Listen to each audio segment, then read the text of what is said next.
Selamat datang di X Undercover. Channel ini merupakan perbincangan antara Dr. Jaya dan Pak Franky yang bertujuan untuk edukasi serta menceritakan pengalaman Dr. Jaya sebagai ahli forensik dan patologi. Sekedar informasi terkait jadwal tayang X Undercover yang akan tayang setiap hari Senin, Rabu, dan Jumat. Maka dari itu, untuk mendukung channel ini agar selalu memberikan tayangan yang informatif dan edukatif, kalian bisa dukung kami dengan cara like, comment, subscribe, dan share. Dan selamat menonton! Karena seperti itu. Tapi tadi pertanyaan kamu bagus. Kayak gitu. Laki-laki ya? Kapan korbannya selalu perempuan? Kagak, Franky. Tergantung yang jagoan siapa. Ada tuh dok, masuk TV dok. Lakinya dihajar. Oh, saya ada satu pengalaman yang bagus, menarik Franky. Bapak-bapak datang, kita pikir dia berantem sama tetangga. Dia disuruh ngaku, dia nggak ngaku-ngaku, malu-malu gitu. Dok, saya digigit dok. Saya bingung digigit, saya pikir digigit anjing. Dibuka, orang gigitan sini, badannya gede Franky. Laki-lakinya gede, tinggi gede dan rada gemuk gitu ya.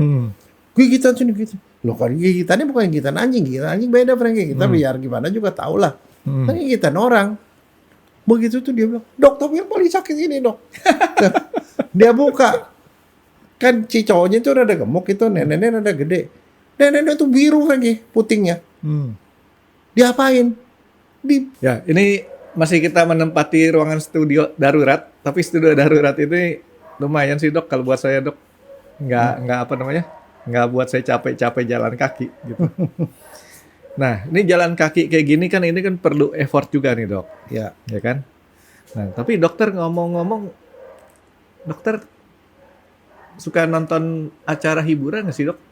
Iyalah nonton Netflix nonton kayaknya. Jangan Sama bukan Netflix aja, Discovery Channel saya Franky. Nah, Saya senang sama binatang-binatang, jadi suka nonton film binatang. kalau saya bukan binatang aja dok, saya bintang film, penyanyi saya tonton juga gitu. Tapi penyanyi, dokter apa nggak penyanyi pop Indonesia?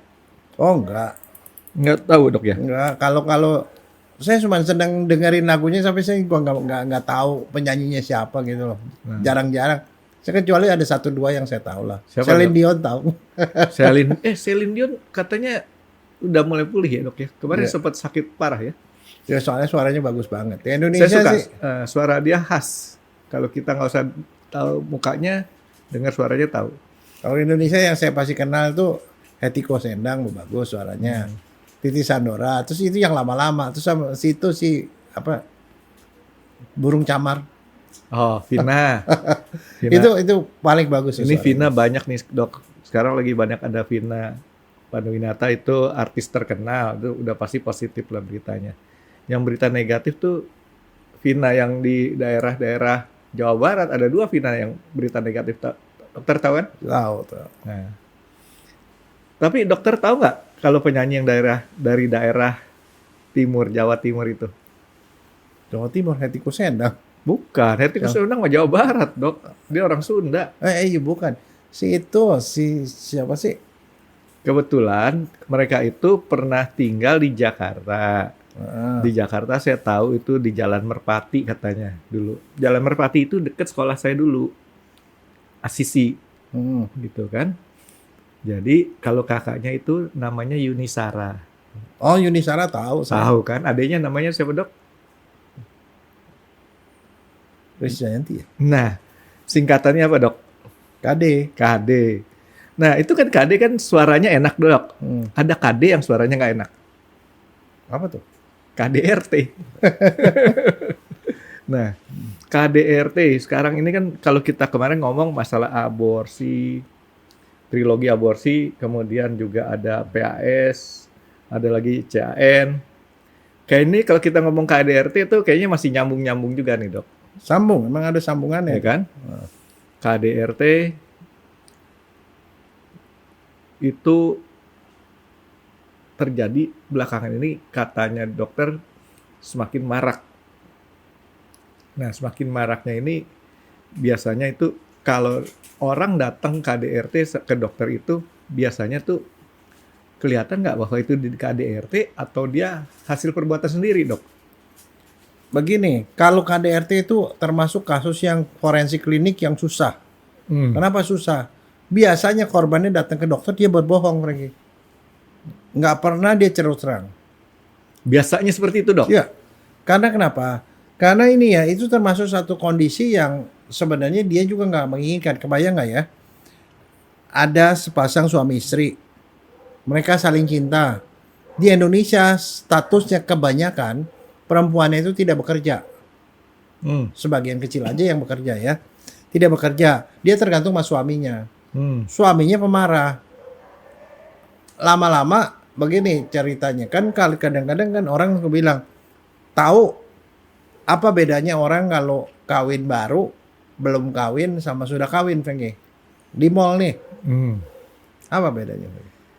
Kalau saya baca komik-komik sih mah begini dok. Kalau belum nikah atau belum lama pasangan, kalau ada genangan air langsung dibilang hati-hati supaya jangan sampai bukan cuma kepleset. hati-hati, Franky. Kadang-kadang dia pakai jasnya dihamparin. Dia suruh lewat, injek jasnya gitu. Injek Kayak jasnya. gitu.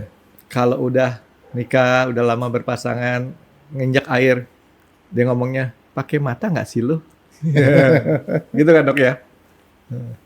Nah terus dok, Lo belum. Kalau belum? Kalau di mall apa bedanya? oh di mall? Kalau belum kawin, laki-lakinya gandeng si perempuan. Perempuannya gandeng lakinya.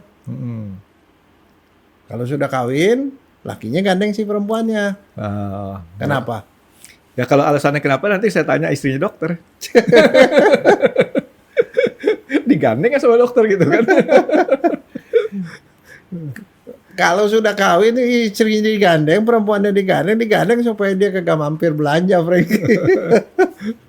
Oh, jadi pakai acaranya baris berbaris upacara bendera ada dok ya, maju ke depan aja dok ya, jangan belok-belok. Nggak, tapi gara-gara belanja, Franky ya. Saya pernah dapetin loh, ada orang tua ya, dibawa ke mall tuh hilang 2 tahun nggak ketemu, Franky. Orang tua dibawa ke mall, suami istri sama anak, sama cucu, jadi sama kakeknya. Dia jalan-jalan rame-rame begitu ya, rame-rame biasa lah gitu, jalan-jalan, anaknya segala macam ada off 70%, nggak tahan kan si perempuannya minggir, laki minggir ada si orang tua ini nggak eling, dia jalan-jalan terus hilang di mall ini, nggak ketemu, dicari-cari mana-mana nggak ketemu, dicari ke RSM kagak ada orangnya, nggak taunya habis begitu kan karena nggak ada kan, dicari-cari akhirnya ditampung sama dinas sosial lagi, Si orang tua tadi. iya. Ditaruh di panti jompo. Belakangan kemudian baru dicari-cari ketemu. Ternyata dia ada di panti jompo. Itu setengah niat tuh dok. Hah? Si yang Siapa yang sangka kan yang dicari bener dong. Orang ini tahu-tahu kemana gitu, nyasar kemana, meninggal mungkin dicarinya ke RSM. Kalau sekarang lebih susah karena dulu semua yang orang yang tidak dikenal ditaruh di RSM. Karena orang ini udah pikun sih kakeknya. Artinya di sini pihak keamanannya kurang teliti nih dok. Lo ditanya nggak tahu, alamat nggak ada, KTP nggak ada. Jadi ya lain kali kalau punya orang tua dikasih KTP atau dikasih nama atau ditulis alamat yang ada di kantongnya. Jadi kalau ketahuan ini bisa dianterin gitu loh. Oh, sekarang ada cara Atau lain. dikasih HP, Franky. Ya. Kan bisa dilacak HP-nya ada di mana. Ada cara lain untuk orang pikun dok katanya dok. Jadi dibordir namanya di baju dok. Di bajunya dibordir namanya di dalam. Jadi kayak anak itu. Iya, tapi di dalam. Jadi nggak kelihatan gitu sebelah mananya gitu ya. Supaya kalau ada yang cari itu ketahuan nama dan identitasnya gitu. Terus tahu nggak, Franky? Ada orang luar negeri itu datang ke Indonesia, dia bilang orang Indonesia kembarnya banyak ya katanya. Kembaran? Maksudnya gimana dok? Dia pergi kemana-mana banyak anak-anak itu ada namanya OSIS. Oh. Namanya OSIS. Iya, kalau di tempat itu banyak anak-anak namanya OSIS, tapi kalau di restoran, Dok, namanya sama semua, Jok. Trainee. Ya enggak, tapi maksudnya itu. Nah, sekarang KDRT. KDRT itu sebenarnya kenapa tadi saya bilang balik lagi KDRT datang ke dokter. Dia datang ke dokter hanya kalau dia udah kesakitan. Perlu ditolong sama dokter. Biar sudah dia barangkali memar, lecet, barangkali ada luka, dia datang ke dokter. Tapi pada saat dia ditanya, pasti dia bohong. Kenapa? Karena dia depend sama suaminya. Kalau dia aduin dia bahwa dia dipukulin sama suaminya nanti diproses polisi, ditangkap terus dia hidup dari mana? Lebih susah lagi kalau dia udah punya anak. Makanya dia selalu berbohong sama dokter, bilang kenapa kamu gini? Oh saya nggak sengaja di rumah ada gelendangan air, saya jatuh terpleset. Saya jatuh dari tangga. Ini umum berlaku di Indonesia nih dok Oh ya? iya, hampir selalu begitu. Kalau di luar negeri mungkin nggak seperti ini ya? Enggak. Cuman dia baru ngaduin bener gitu kalau dia sudah diancam mau dibunuh, sudah ditusuk, udah apa, jadi udah parah baru dia ngaku. Tapi biasanya kalau parah gitu sudah berlaku selama beberapa tahun. Jadi kalau di awal-awal selalu ngomongnya seperti itu, Franky.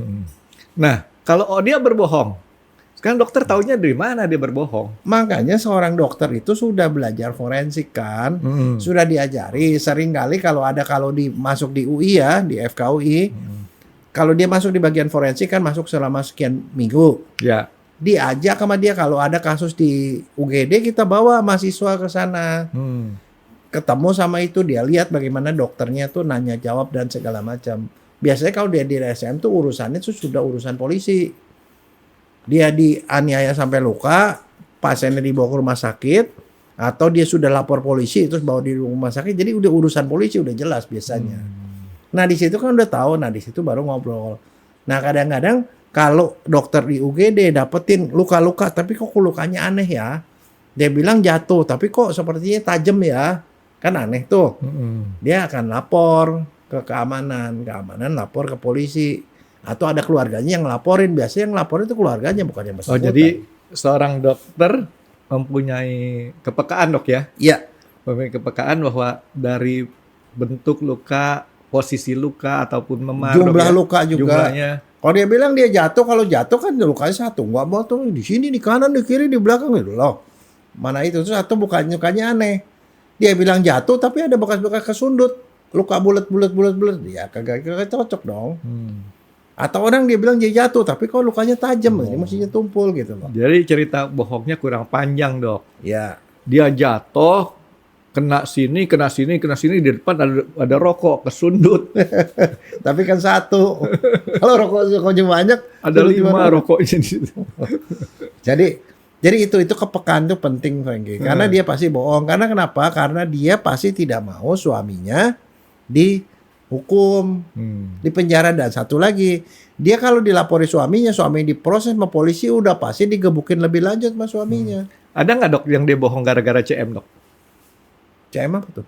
Wah, CM dok itu bahasa anak umuran saya dok. Cinta mati dok. Cinta mati sama siapa? Sama suaminya. Dari saking, kalau istilah sekarang bucin dok, bucin. Bukan begini Franky ya. Ini satu hal ya. Satu hal yang membuat orang itu selalu melindungi suaminya kalau KDRT. Apa? Siklus, Franky. Pertama, dia ngomel. Biasanya ngomel. Habis ngomel mulai turun tangan. Pukul. Dia pukul terus kan isinya kesakitan. Habis gitu siklusnya adalah isunya nangis, dia minta maaf. Minta maaf bahkan sampai Siapa bersujud. nih? Si suaminya? Suaminya. Bersujud minta maaf, mohon ampun, mohon dia nggak dimaafkan, oh dia masih cinta dan segala macam. Di situ perempuannya luluh. Habis itu kalaupun itu sampai luka, dia tidak akan laporin suaminya. Oh. Itu siklus. Itu ada di dalam textbook loh, Franky. Itu dia punya siklusnya, perilakunya seperti itu. Iya. Nah, setelah selesai, dia pasti ulangi lagi. Karena konon ada kenikmatan kalau udah sekali mukul, dia akan mukul terus. Besoknya dipukul lebih sering dan lebih berat. Maka dia akan berulang kali pergi ke dokter dengan luka yang makin berat. Jadi seorang dokter melihat satu orang luka, jatuh di tangga, besok jatuh lagi, padahal dia nggak Parkinson, nggak apa, harus curiga. Jadi dia makin berulang, makin sering, dan lukanya makin berat.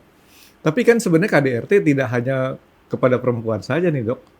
Nanti dulu kita ngomong yang umum dulu. Yang umum dulu nih dok ya. Nggak, karena sebagai lelaki bela diri. Nggak, selalu begitu. Tapi maksudnya gini, kenapa si perempuan itu tidak mau mengadukan suaminya? Karena selalu setiap kali habis dia lakukan penganiayaan yang berat, si perempuan itu merasa, oh suamiku masih cinta sama gue maafin lah.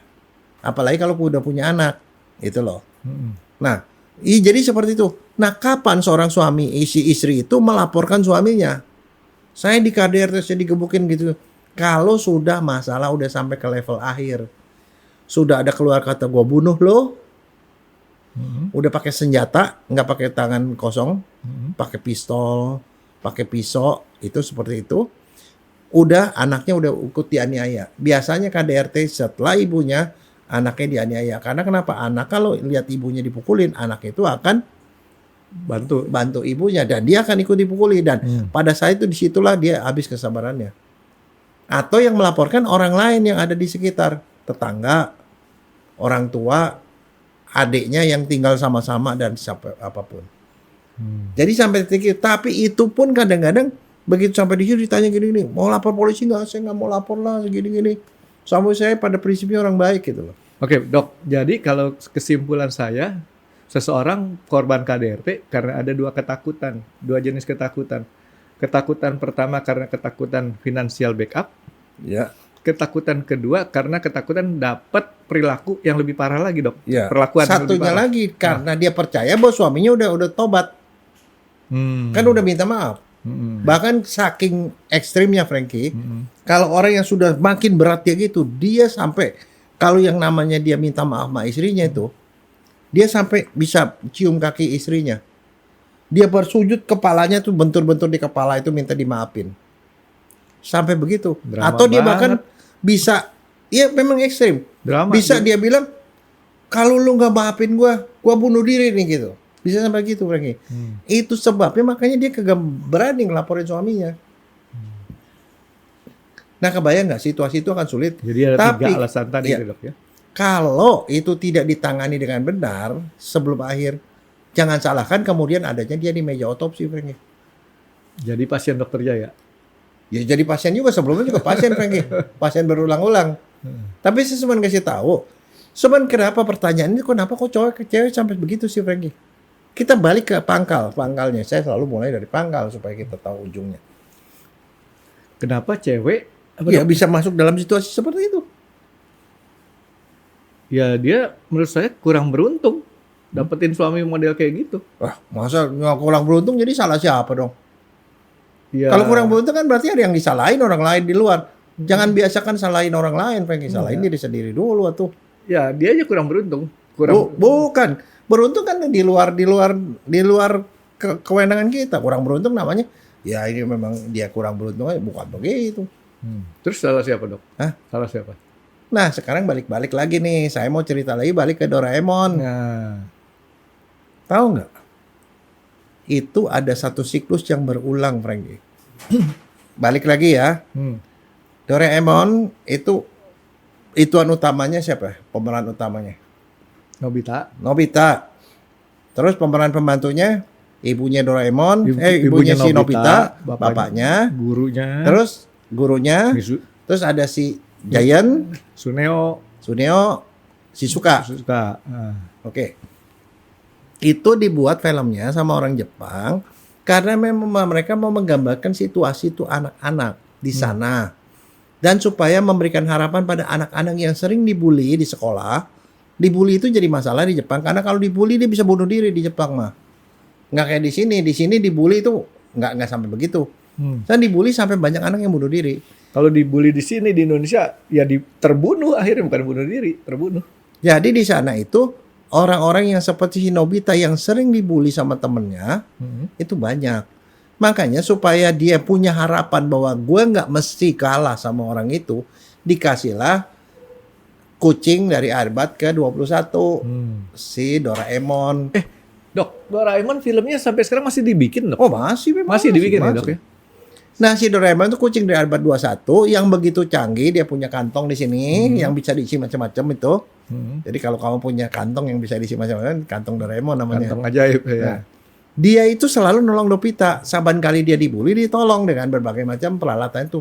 Itu artinya apa? Menggambarkan bahwa seorang kalaupun dibully, dia tuh ada harapan karena ada yang akan nolong dia. Dari atas, dari sesuatu yang supranatural tuh mau nolong dia.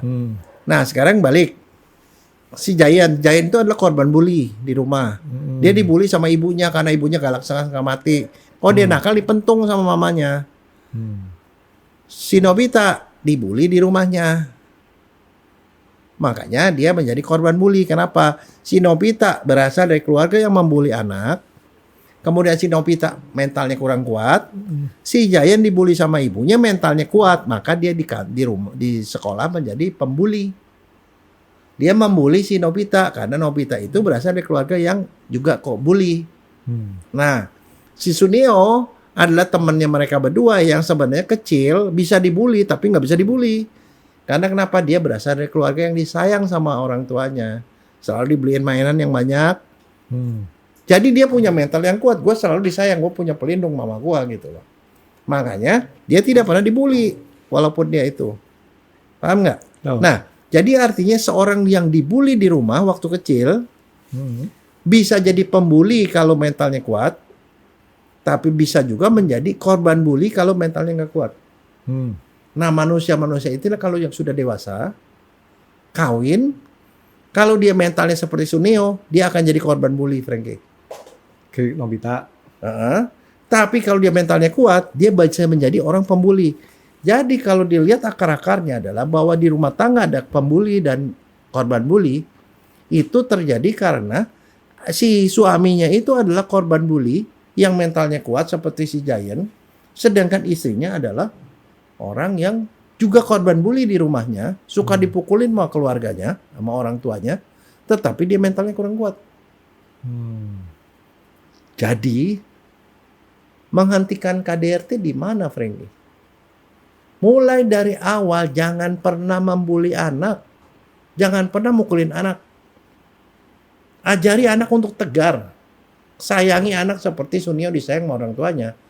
Maka kalau dia punya suami yang mau membuli dia, misalnya dia si Sunio itu ya, misalnya Sunio perempuan, ketemu suami yang kayak laki, dia nggak bisa dibully sama si pembuli itu. Oh, artinya ajarin anak tegar terhadap bulian, Dok. Ya, Karena makanya di Jepang tuh selalu bilang kalau dia jatuh dia apa? Lu lawan kan? ya, Langsung lawan. setuju, Dok, kalau kayak gitu. Soalnya gini, kita di rumah tangga ini, Dok, misalkan kita kasih sayang terhadap anak kita cukup baik. Kadang kita nggak tahu apa yang terjadi di luar.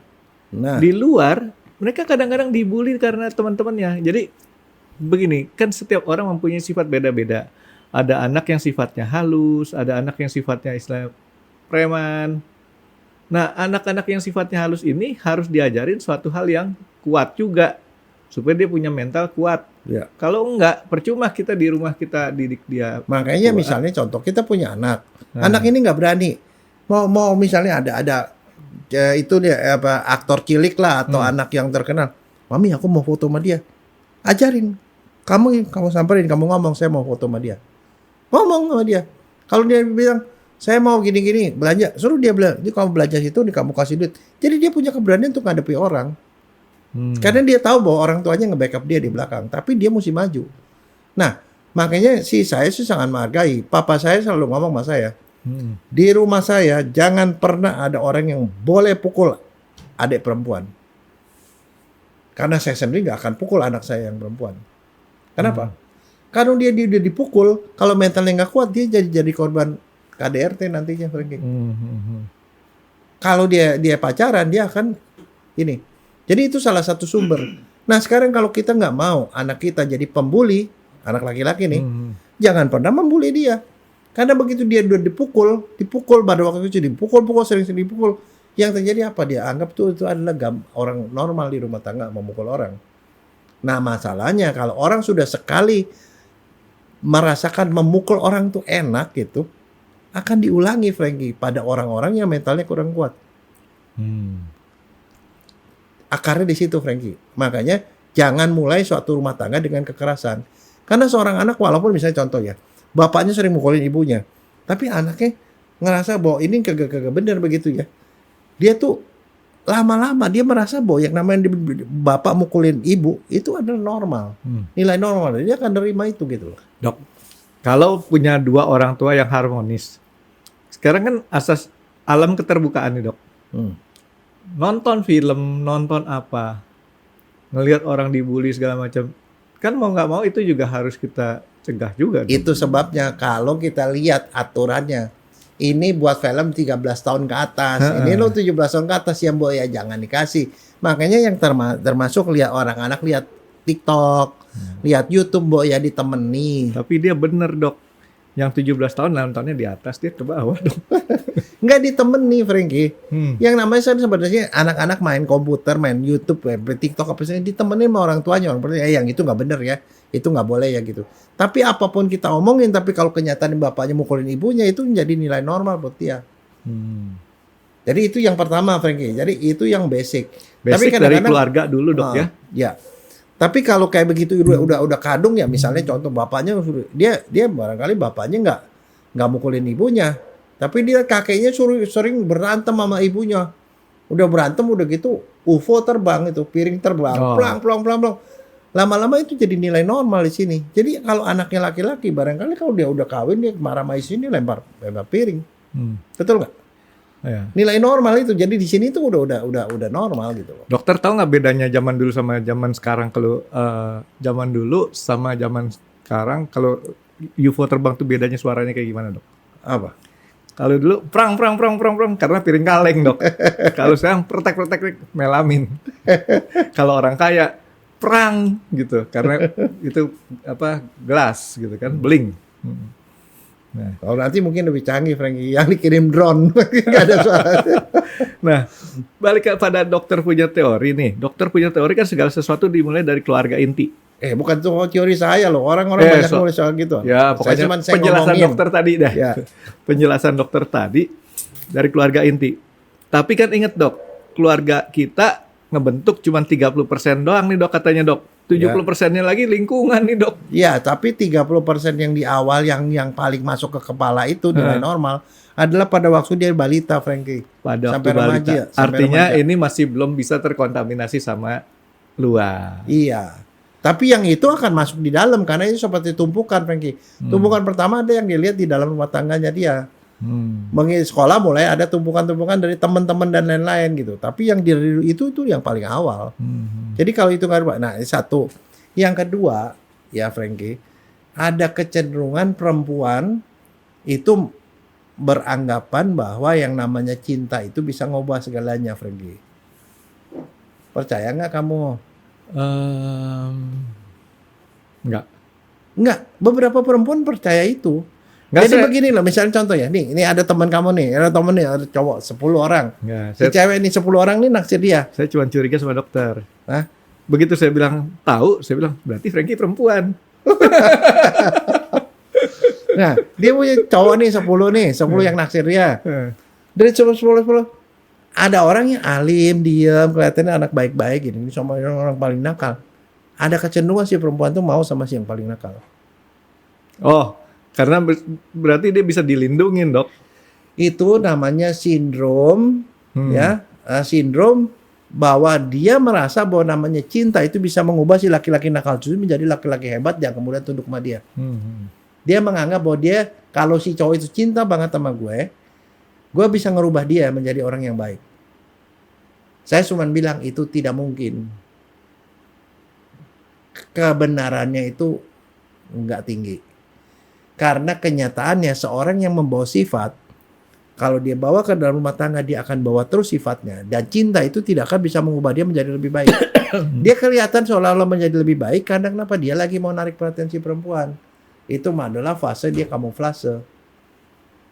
Jaim, jaga image. Jaga image. Gue perhatian sama lu gini-gini. Tapi karakter asalnya akan keluar pada waktu setelah kawin. Karena pada saat itu dia nggak perlu nutupin lagi. Nah makanya saya sendiri sih dari zaman dulu ya, karena saya tahu seperti itu. Adik saya pacaran nih sama satu cowok. Adik saya cewek banyak kan, cewek semua. Yang cowok cuma satu. Gitu-gitu. Yang saya lakukan pertama kali apa? Palakin.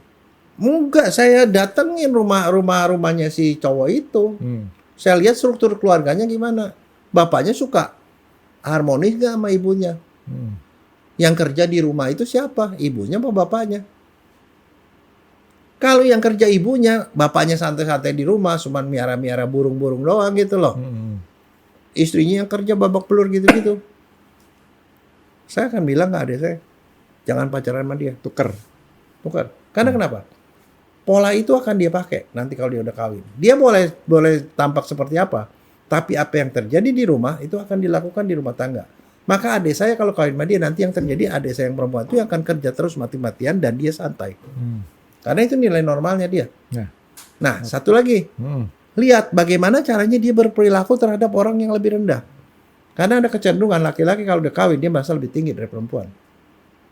Ya karena posisinya kepala rumah tangga kan. Kalau dia memperlakukan pembantunya, memperlakukan supirnya, nggak keruanan, supir salah dikit digampar sama dia. Terus udah maki-maki gitu. Walaupun dia sebaik apapun sama adik saya akan bilang bahwa dia akan lakukan itu kalau dia ada di rumah. Terhadap keluarganya sendiri. Terserah sih, tapi kalau saya yakinkan itu. Jadi saya pernah berapa kali memblokir adik-adik saya yang pacaran itu, saya bilang ini nggak benar. Putus. Karena kenapa? Keluarganya seperti itu. Jadi jangan percaya bahwa cinta bisa mengubah sifat. Tidak. Itu adiknya dokter nurut nggak sama dokter? Marah. Oh. Marah. Tapi habis itu nurut. Tapi akhirnya dia dapat keluarga yang benar gitu loh. Nah. Ya sorry, tapi anak saya juga sama Frankie. Saya pernah anak saya seperti itu. Jadi saya bukan masalah apa. Lihat strukturnya, basicnya di rumah tangga dia seperti apa. Karena gini, saya nggak pernah percaya bahwa cinta itu bisa mengubah perilaku orang Frankie itu loh. Nah dokter kan ahli DNA. Orang yang temperamen, orang yang suka KDRT, itu ada gen DNA-nya nggak dok? Bukan. Saya bilang memang betul kamu tadi. Lingkungan lebih banyak. Tapi lingkungan yang paling parah adalah lingkungan sejak dia kecil. Jadi DNA-nya nggak ada yang DNA kayak gitu dok ya? Oke dok, lanjut dok. Ya jadi seperti itu. Makanya saya tuh nggak heran kalau misalnya ini cewek cakep-cakep begini. Kenapa dia ketemu sama orang berangasan begitu? Ya karena gitu, dia berasal dari keluarga yang memang dia itu mentalnya kurang kuat. Ketemu sama itu jadi. Seperti Giant ketemu sama Nobita, jadilah si Nobita dia akan dibully sama dia. Tapi kalau si Giant kawinnya sama si Shizuka. Sama ya si Shizuka dari keluarga bagus ya. Sama si Neo lah. Itu nggak bakal terjadi, nggak bakal bisa dibully Frankie. Nggak klop. Itu kan di dalam apapun selalu ada namanya lock and key. Satu jadi lock, satu jadi key. Baru bisa terjadi. Oh anak saya lumayan galak kalau mau saya. Suaminya galak, dia lebih galak lagi karena dia bilang enggak, dia ngerasa bahwa ya gue pasti ada pelindungnya. Gitu loh. Itu repot juga dok ya sekarang hidup. Sekarang soalnya bukannya apa? Di dunia sekarang ini pertama dunia yang terlalu terbuka. Tadi dokter bilang nonton film kita harus sesuai dengan umur. Harus didampingin. Anak begitu udah pegang remote TV, cedet, udah lupa dia. Enggak, tapi bukan berarti nggak bisa loh, Frankie. Kalau nggak salah ada beberapa parental lock ini bisa di lock. Iya. Jadi yang itu di lock karena kekerasan itu bisa dipelajari, Frankie. Karena kalau saya lihat ada beberapa ya, saya nonton film kartun anak-anak, itu ada yang sadisnya luar biasa. Terus kemudian ada tontonan ya tiba-tiba diceritain soal percintaan antara orang sesama jenis. Loh itu kan membuat nilai-nilai jadi berubah, Frankie. Bukan hanya film kartun, game dok. Game tuh penggal kepala orang digituin. Ada tuh dok. Iya, di game. Dua tembak-tembak. Nah jadi itu. Jadi sekarang kalau itu terjadi gimana? Saya duduk pernah kaget gini, Frankie. Saya ngajar di Fakultas Hukum kan. Ngajar soal KDRT. Sekarang tuh gara-gara hal seperti itu, maka namanya KDRT itu dibikin undang-undang khusus. Kan KUHP itu undang-undang secara umum itu penganiayaan kan. Tapi penganiayaan itu mempunyai kekhususan penganiayaan di dalam rumah tangga. Di mana si perempuan posisinya depend sama si laki-laki. Belum lagi kalau KDRT itu yang dianiaya bukan cuma istrinya tapi anaknya juga. Iya dong. Karena itu. Nah, anaknya juga lebih dependen lagi, dia dependen sama ibunya, dependen sama bapaknya. Jadi untuk mengadukan tuh susah. Kecuali pemerintah turun tangan, makanya dibikinlah undang-undang PKDRT, pemberatasan KDRT, supaya ada yang melindungi lebih nih si perempuan dan anak-anak ini. Makanya dibikin di kepolisian pun ada unit khusus, di mana kalau ada ibu-ibu yang kemudian dicurigai KDRT segala macam dilaporkan. Kemudian yang melakukan pemeriksaan segala macam itu adalah polwan. Polwannya nggak seperti polisi biasa, dia pakai pakaian preman, Frankie. Dia yang nganteri si ibu ke rumah sakit. anterin si anaknya ke rumah sakit, kemudian dibawa dan sebenarnya waktu diperiksa di kepolisian pun diperiksa di ruang khusus, ibu dan anak diperiksa di situ dia suasananya nggak seperti di kantor polisi, ada minuman, ada apa, pokoknya mereka ramah-ramah lah begitu supaya mereka juga merasa oke.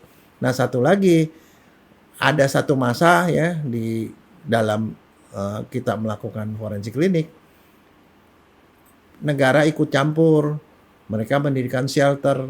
Karena salah satu ketakutan si perempuan melakukan ke suaminya adalah takut suaminya kemudian membunuh dia. Takut suaminya menganiaya dia lebih parah.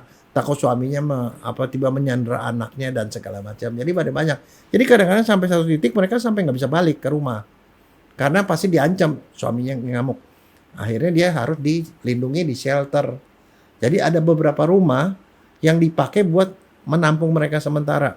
Karena di kita tuh nggak bisa seperti di Amerika, Frankie. Di Amerika kasus seperti itu, pengadilan bisa memutuskan stay away. Ya. Jadi sampai sekian meter dia dekat situ ditangkap polisi dia. Di sini nggak ada yang ngawasin sampai itu. Jadi artinya kalau dia pulang ke rumah pasti dihajar lebih parah. Ujungnya masuk ke dalam. Nah, sekarang seperti itu. Tapi tadi pertanyaan kamu bagus. Kayak gitu. Laki-laki ya, kapan korbannya selalu perempuan? Kagak, Frankie, tergantung yang jagoan siapa. Ada tuh dok masuk TV dok, lakinya dihajar. Oh, saya ada satu pengalaman yang bagus, menarik, Frankie. Bapak-bapak datang, kita pikir dia berantem sama tetangga.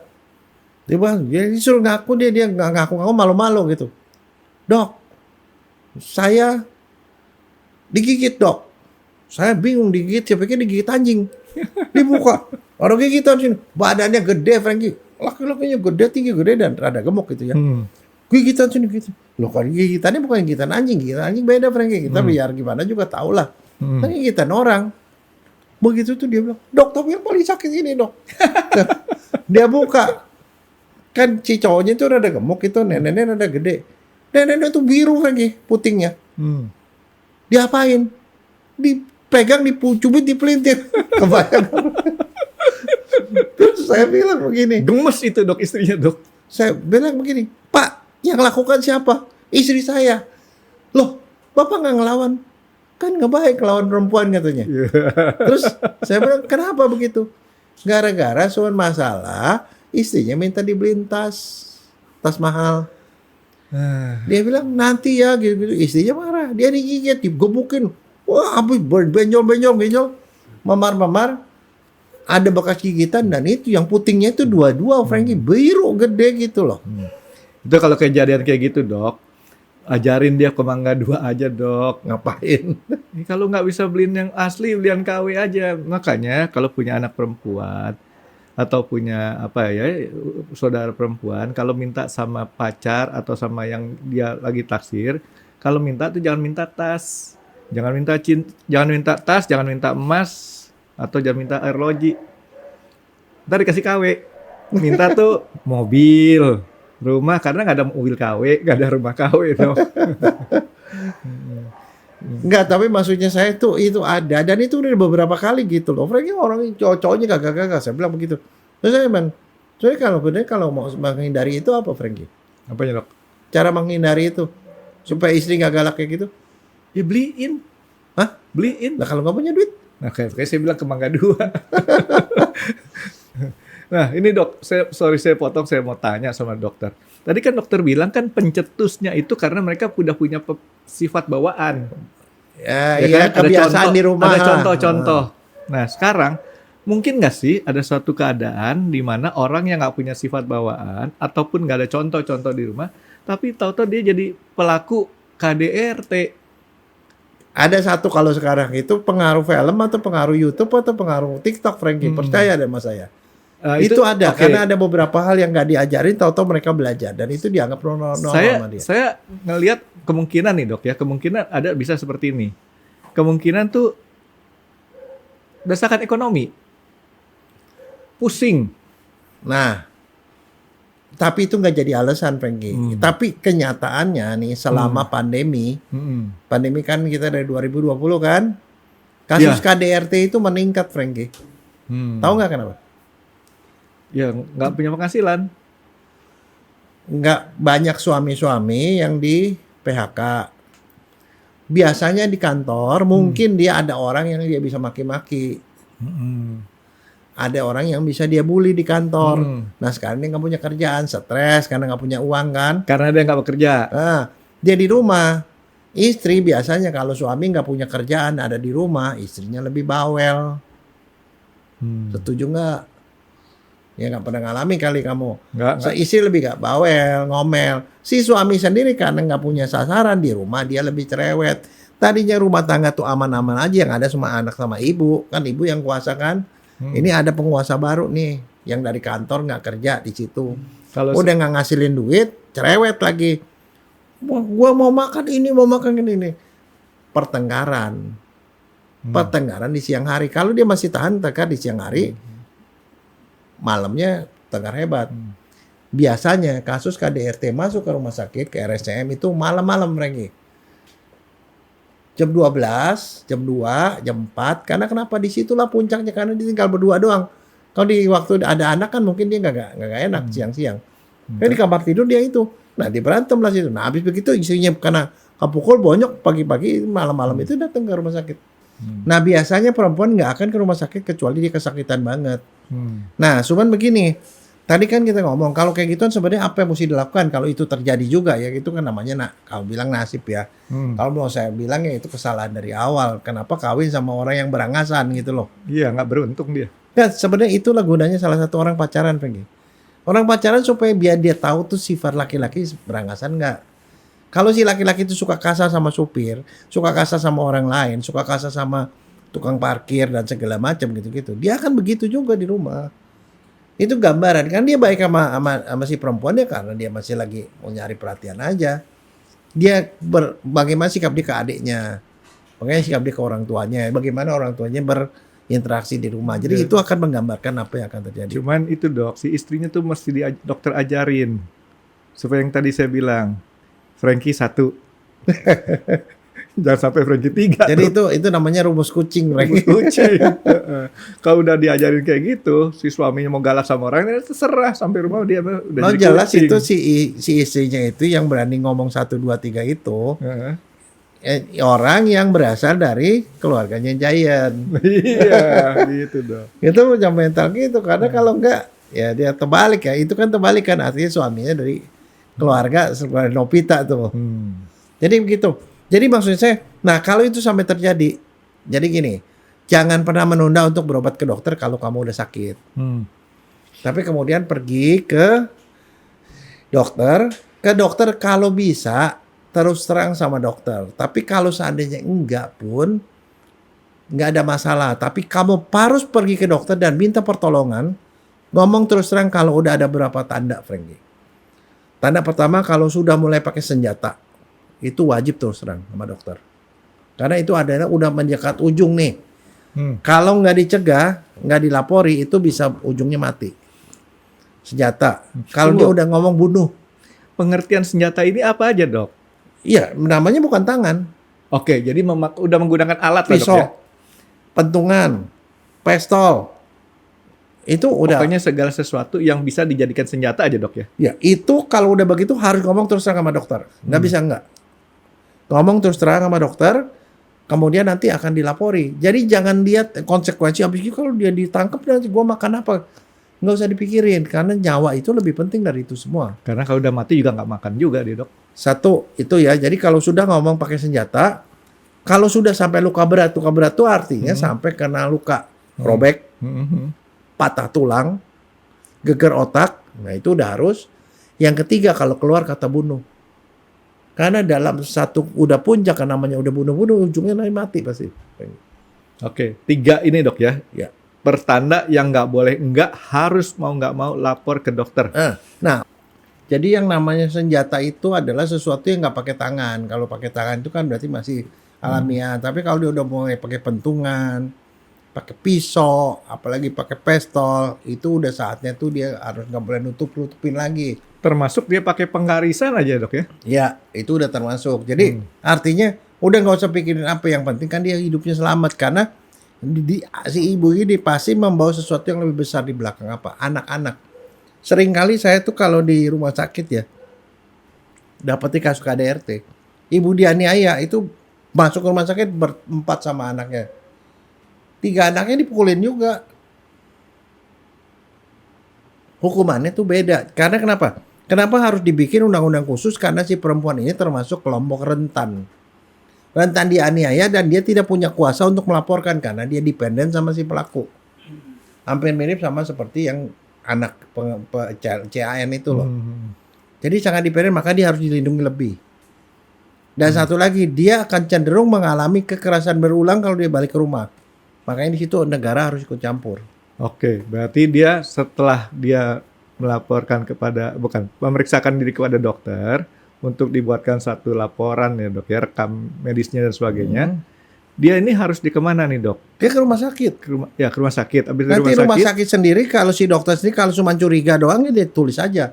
Tapi sampai saatnya dia misalnya udah patah tulang, gegar otak, ada luka yang mesti dijahit segala macam, di situ dokter mesti aware. Dia balik lagi nanti ke rumahnya atau ke rumah orang tuanya nih? Mestinya ke shelter atau ke rumah orang tuanya kalau atau keluarganya. Kalau nggak ada ke rumah orang tuanya, Ya. atau ke rumah saudaranya yang terdekat gitu. Dan satu, si dokternya yang sudah tahu harus mendesak si perempuan benar nggak dia di KDRT. Kalau benar, maka si dokternya harus lapor ke keamanan. Berarti jangan balik ke rumah tempat dia itu riskan sekali. Dibawa ke sana, dilaporkan ke satpam, tapi perempuannya dikasih info ya. Saya akan laporkan ini ke polisi, kasih satpam akan hubungi, nanti lakinya dicomot mas polisi. Nah, laporan ini yang boleh melakukan siapa nih dok? Boleh dokter? Dokter boleh, karena ada pasal 108 kan, semua dokter itu sebagai seorang yang dalam tanda petik dianggap sebagai pegawai negeri dia harus lapor. Oh, terutama kalau dia udah mengancam nyawa, sudah ada luka-luka yang termasuk luka berat. Dia harus lapor. Begitu lapor, itu udah pasti dia ditangkap, diproses sama polisi. Setelah diproses mungkin dilepas, mungkin juga ditahan 20 hari. Tapi setelah balik ke rumah pasti diganiaya lagi. Itu loh masalahnya, beratnya di situ. Nah sekarang pertanyaan saya gini, KDRT itu sendiri misalnya kalau yang dipukulin anak itu KDRT bukan? Iya dong. Ya, kalau yang dipukulin pembantu, ada penganiayaan terhadap pembantu, KDRT. Ya sama. Kalau sekarang yang dipukuli itu adalah pacar yang satu rumah, kumpul kebo. Selama dia itu anggota keluarga rumah tangga, tuh dok ya, penghuni yang sama di rumah tangga, menurut saya masuk KDRT. Memang masuk KDRT. Di dalam undang-undang disebut yang termasuk semua orang sudah hidup dalam serumah itu KDRT. Nah, sekarang saya tanya, sebaliknya juga terbalik, Pengki. Kalau suaminya nggak tinggal sama dia, tinggal di tempat lain, dia aniaya, itu bukan KDRT, hukuman biasa, Pengki. Nah, saya mau tanya nih dok, KDRT. Tamu datang ke rumah digebukin KDRT bukan dok? Bukan. Kalau tinggal. Bukan ke orang nginep. Di rumah tangga. Enggak, makanya jadi pembantu jangan dianiaya lah. Kalau orang kita sih kebanyakan kagak lah. Tapi yang ada orang Indonesia di luar negeri itu dianiaya. Tapi penganiayaan itu ada 3 loh, Frankie, kembali lagi ya. Itu bisa fisik, artinya luka fisik, psikis, dan seksual. Jadi ada pembantu rumah tangga kemudian disetubui, itu termasuk KDRT, Frankie. Hukumannya pakai pasal-pasal KDRT bukan KUHP. Jadi jangan salah. Bisa nggak anak nganiaya orang tua? Bisa. Ya bisa. Pembunuhan terhadap orang tua aja ada dok. Ada. Kan waktu itu kan saya pernah cerita satu yang kasus sangat menyedihkan buat kita. Seorang dokter forensik perempuan di Medan dibunuh, ditanam di sumur sama cucunya sendiri. Ketahuan 2 tahun kemudian. Ya itu KDRT maksudnya. Ya tinggal di rumah. Nah, tapi begini, Frankie. Kalau di Jepang, orang-orang Jepang tuh tegar, Frankie. Suami sama istri itu biasanya mereka hubungannya tuh tidak terlalu akrab. Karena kenapa? Suami tuh sibuk dengan kerjaannya. Karena di Jepang kan prinsipnya kerja dari tingkat paling rendah sampai ke tingkat paling tinggi kan. Dia pensiun di perusahaan yang sama. Di kantor dia stresnya luar biasa untuk sampai posisi itu. Nah, begitu dia pensiun, pulang ke rumah, dia jadi orang yang mengganggu di rumah. Cerewet, post power syndrome, semua diomel-omelin, gini-gini. Padahal pada saat itu dia nggak punya uang.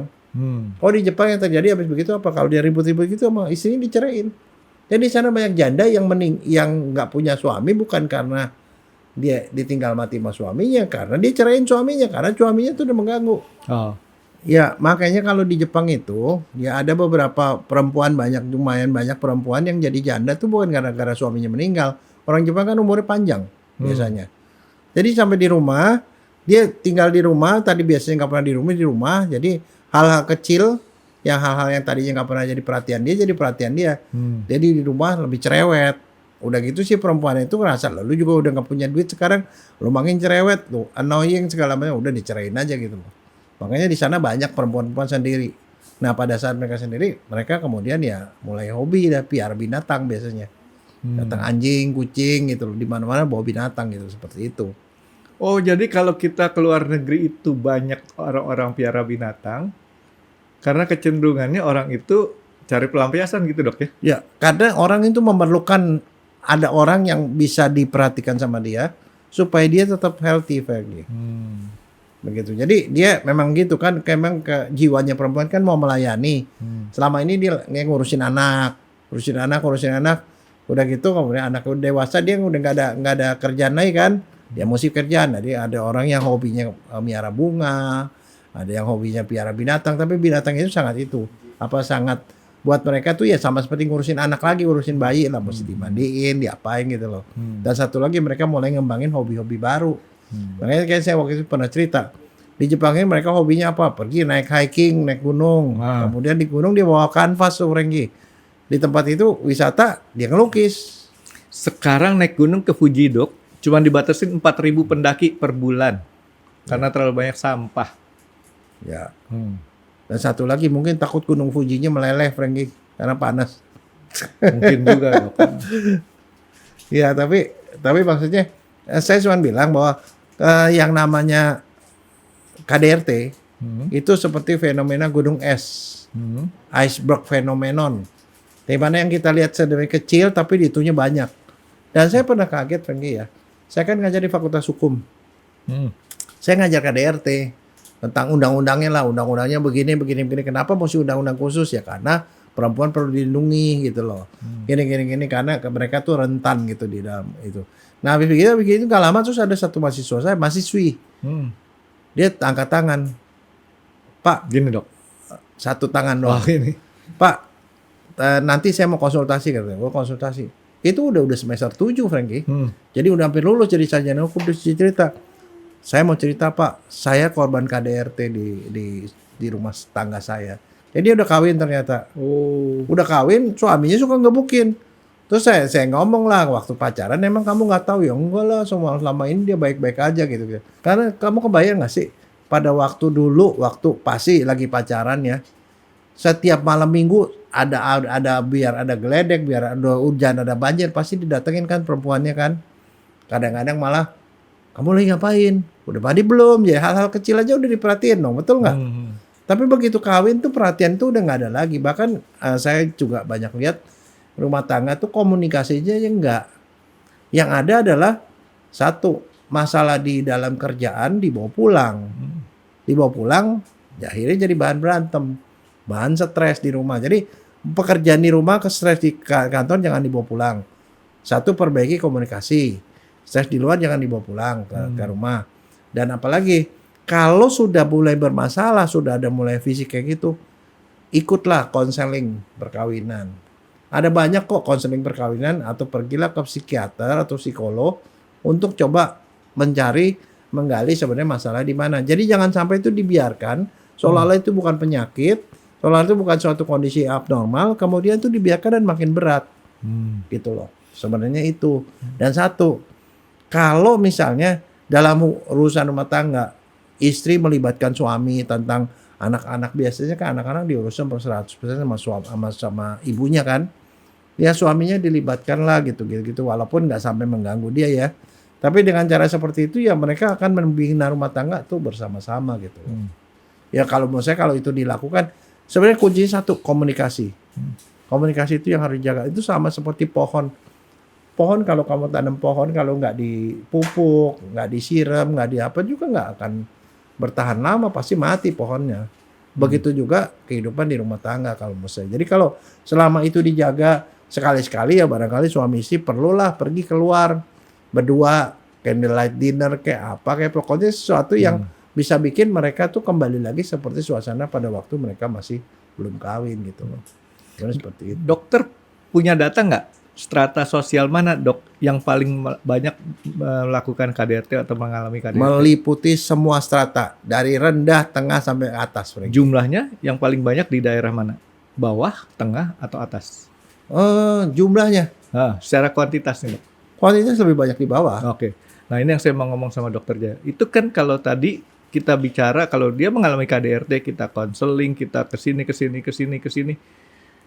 Itu kan kalau kita ada biaya buat ke tempat konseling itu Itu dok. dia yang saya bilang ada masa kita tuh biaya itu dikeluarkan oleh pemerintah karena Jadi, itu adalah masalahnya. Kita menghimbau pemerintah nih dok supaya bisa menyediakan ruang ataupun sarana ataupun fasilitas terhadap orang-orang yang mengalami KDRT begitu dok ya. Iya, termasuk shelter Iya. lah. Karena kalau enggak kayak tadi kita berasumsi bahwa ini kita ke konseling healing gitu kan. Healing kan ya saya sih kadang-kadang mohon maaf nih dok, bukan saya menganggap apa. Kadang-kadang healing yang paling sederhana dokter tahu nggak di mana? Pergi ke Pik, Pantai Indah Kapuk. Enggak dok, jauh kalau ke Pik mah. Di Pik itu pantainya itu nggak bayar, Franky. Kalau ke Ancol bayar. Ini banyak dok. Tahu nggak di mana? Mana? Ke flyover naik motor berdua, di atasnya berhenti. Nonton itu di bawahnya. Banyak itu dok. Itu healing. Ya, dokter pernah lihat kan? Di flyover, Ada banyak satu- pasangan berhenti motornya di situ, dia liatin ke bawah. Menurut saya itu ide kreatif tuh dok. Kalau yang di atas ada, Franky. Saya punya temen tuh, dokter. Hmm. Dok, stres nggak dok? Ya kadang-kadang gua stres. Kalau stres, gua ngapain? Gua masuk jalan tol dalam kota. Ya terus, ya gua keliling-keliling aja 3 putaran gua udah stres gua udah hilang gitu. Nah, itu pakai modal dok. Walaupun 10.500. Tapi ini kan cuma naik jembatan, naik motor lagi berdua. Udah gitu kita liatin deh sama-sama menghadap pandangan yang sama. Waduh romantis banget deh dok. Makannya di pinggir jalan ya, makan Indomie. Ada lagunya sekarang dok. Tahu kan dok Apa? lagunya? Kita bikin romantis gitu kan. Gitu dok. Oke jadi sementara itu dok artinya kita belum perlu melibatkan polisi. Tapi kita sudah melakukan suatu pencegahan terhadap kejadian berikutnya. Begitu kan Ya dok teman, satu lagi kalau udah namanya udah ada luka, udah makin berat. Ya jangan lagi dibilang bahwa dia pasti bisa berubah, dia masih cinta sama gua. Enggak. Siklusnya udah dikasih tahu dalam buku. Ini yang ngomong buku bukan saya Iya. loh. Bahwa pertama ringan, makin sering, makin berat, sampai sekali waktu kalau lu nggak tangani juga, ujungnya di meja otopsi. Percaya sama saya. Jadi jangan sampai itu jadi. Dan satu lagi, peran keluarga penting. Karena kalau seorang anak dapetin KDRT seperti itu, dia harusnya komunikasi sama saudaranya, komunikasi sama bapaknya, komunikasi sama ibunya. Supaya in case ada apa-apa, mereka tuh jadi pelindung juga gitu. Itu satu. Dan jangan, jadi dari pangkalnya, jangan memulai kekerasan dengan mengajarkan anak dengan contoh. Ngomong nggak cukup. Contohkan bahwa bapak tidak pernah memukul ibu, tidak pernah memukul anak perempuan dan anak laki-laki.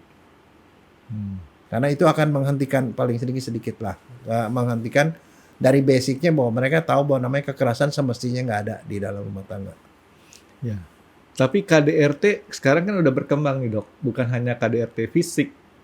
Tapi kayak tadi psikis dengan omongan Terus- verbal. Ya ngatain mas, ya ngomongnya itu keluar ke kebun binatang dari mulut itu juga sama. Menghina anak, membanding-bandingkan anak dengan saudaranya, Oh. ya sama lah. Itu nggak boleh, Franky. Ya kalau saya jadi anaknya mah gampang kalau dibanding-banding sama orang lain. Bapak gua kayak gitu. Kan orang tua bilang, jadi anak kayak setan nih, bapaknya mana? Gitu. Iya. Ya kalau gua setan nih, bapaknya mana? Anak setan. Ya, saya anak. Oke. Baik dok, ada yang lain yang dokter kira-kira bisa sampaikan supaya nanti kalau terjadi hal-hal di sekeliling, kita nggak mengharapkan ada terjadi sama keluarga kita, tapi bisa saja kita melihat ada di sekeliling kita. Maka langkah tersebut apa dok yang kita harus lakukan? Kita boleh melakukan suatu pelaporan atau bukan? Yang penting kalau ada kayak gituan, satu, saya bilang yang utama tadi ke dokter, karena dokter akan mencatat. Itu seharusnya catatan. Jadi kalau kita melihat ada seorang wanita yang mengalami KDRT di rumahnya, tetangga, Maka kita boleh atau berhak dok, atau wajib? Wajib ikut campur kalau sampai luka lah. Kalau kelihatan keterlaluan wajib dilerai. Dan itu haknya Pak RT loh. Oh, Dan keamanan kompleks. kewajiban itu dok. Iya. Dok. Karena jangan sampai jatuh korban baru bisa bergerak begitu, nggak begitu. Kan kadang-kadang serba salah dibilang, jangan saya ikut campur ya, ini bini gua. Nggak bisa tuh ya omongan seperti itu ya. Nggak bisa. Oke dok, ada yang lain dok? Dokter mau sampein? Nggak. Oke, thank you banget nih dok. Mudah-mudahan ini nggak usah lama-lama ya dok ya, kita pakai studio darurat kayak gini dok ya. Oke, makasih dokter. Terima kasih sudah menonton X Undercover. Jangan lupa like, comment, dan subscribe. Dan ditunggu ya video-video kami selanjutnya. Nah, buat kalian, jika ada pertanyaan untuk Dr. Jaya, boleh banget komen di bawah. See you guys!